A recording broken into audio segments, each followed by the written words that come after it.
Presidential spokesman Ambassador Ala Yusuf said that the president had stressed on the need to protect the youth against extremist ideas, which leads to terrorism. The president also called for upgrading the standards of education and investing in the potential of the youth in all fields. Sisi stressed on the major role played by the media in affecting the youth thoughts and attitudes.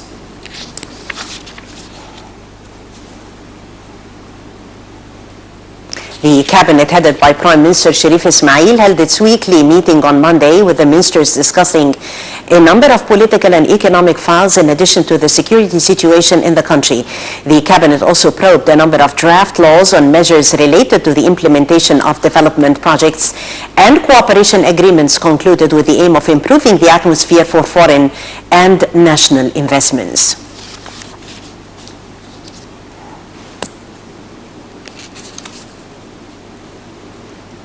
In his first African tour, the Grand Imam of Al-Azhar, Sheikh Ahmed Al-Tayyib, starts Monday a 3-day visit to Nigeria. The visit includes a number of activities aiming at spreading Islamic values and the culture of dialogue, tolerance, and coexistence. The visit also aims at presenting the true image of Islam and the religion against violence and terrorism.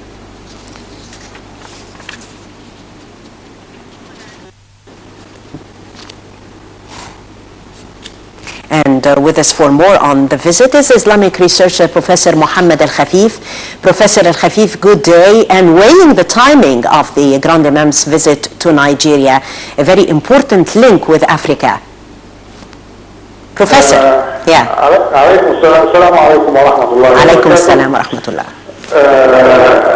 This question is a very important one because at the present state of the world, cooperation between moderate Muslims is something that is very critical and very crucial. Right.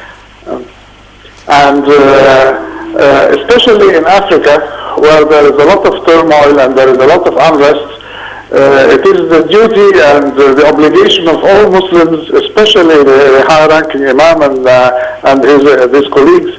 It is very crucial for them to lend a hand and assist and support the Muslims in Africa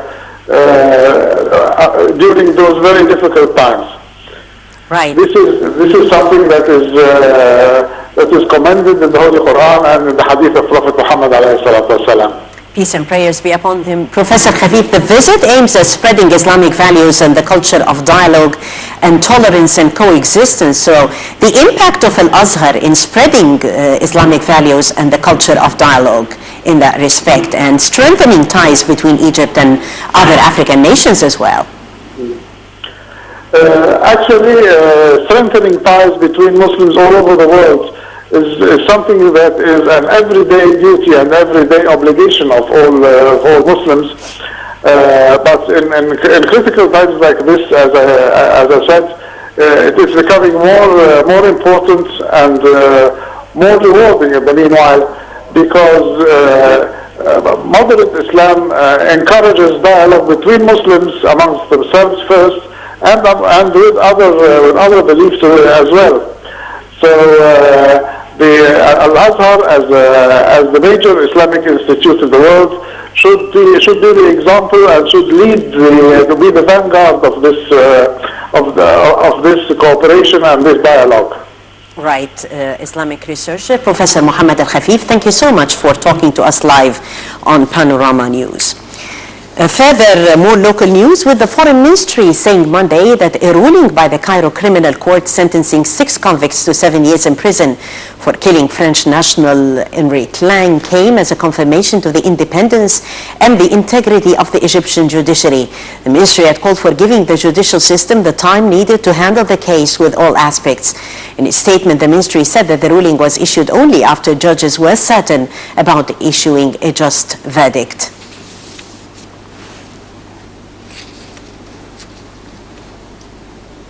To Libya, major powers including the United States met in the Austrian capital on Monday to discuss the expanding presence of Daesh terrorist group in the conflict-ridden Libya.